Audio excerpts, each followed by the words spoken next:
This part of the back is very important for the rider to understand how it works. This is the lumbar vertebrae.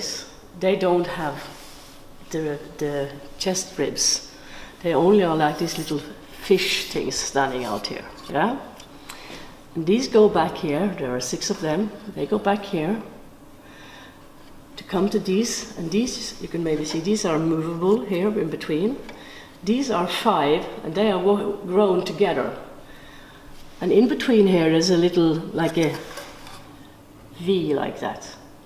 That means when the horse's hind leg works and the pelvis, which is this part, starts to come in under, because the hind leg is swinging in under, this opens up more. When this opens up, these start to open as well, which opens the lower, this part of the back, which is really important to get the horse swinging in the back. This part of the horse is not fully grown before the horse is between 4 and 5 years old. This part at the back here is fully grown when the horse is between 3 and 4 years old. That shows us why it's important not to ride too much on a young horse and do lighter work with it.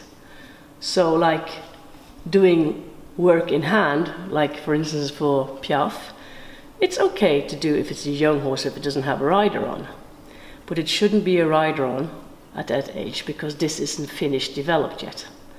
Also sometimes when you buy a short 5-year-old, maybe even 6-year-old, you'll suddenly notice when he's between 6 and 7 that he has become much longer.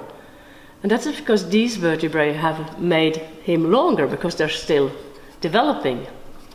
So that is actually quite interesting, that the horse actually becomes longer. Then we move forwards to the horse and we see the thoracic vertebrae, which go into the horse's ribs next. This is quite an old horse we've borrowed here from the Norwegian Veterinary High School in Oslo.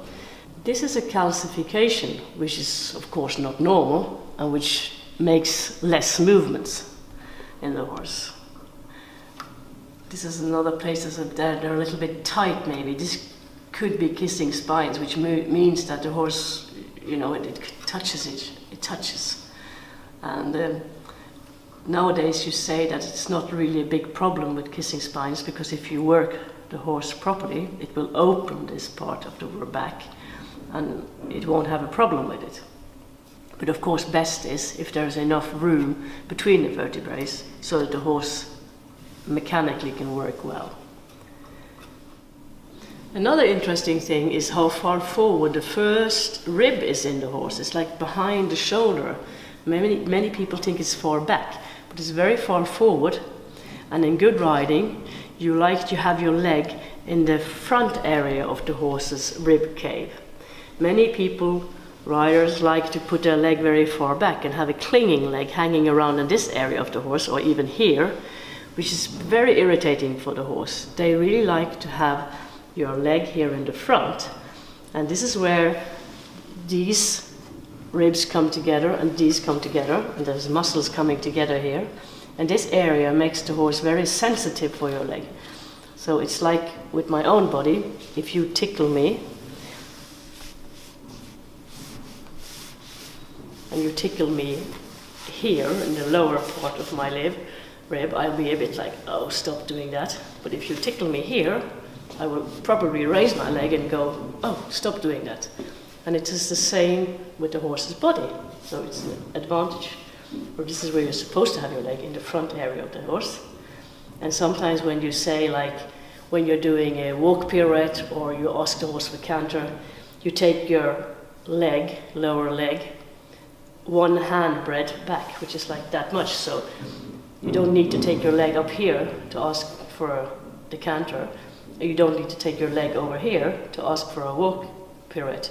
You can move it from here to here. And that's absolutely enough for the horse.